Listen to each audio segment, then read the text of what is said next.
Mən yenə Tərtərin Sarov kəndindəyəm, öz doğma elimdə, obamdayam. Rəhmətli atamın bir gözəl şeiri var. Gəncədə, Banisada yatanda o gözəl şeiri yazıbdır. Deyir, ruzigarın hökmü, talihin təxti.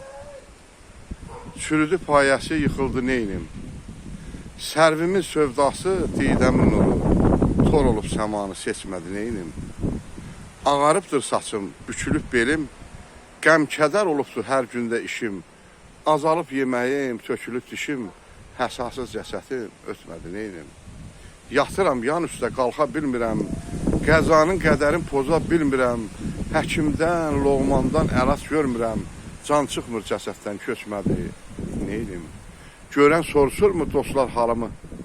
Vəfasız dostlardır üzən canımı. Qəmdən yuh vurusu tanrı zalımı. Yıxılıb altında qalmışam neynim. Yazıq səfəralı, köhləni minsən. Qamçıla gecə də, gündüz də çapsan. Bir səhər ertəsi arazdan keçsən. Yağlar yolları kəsibdir neynim. Sağ olun, var olun.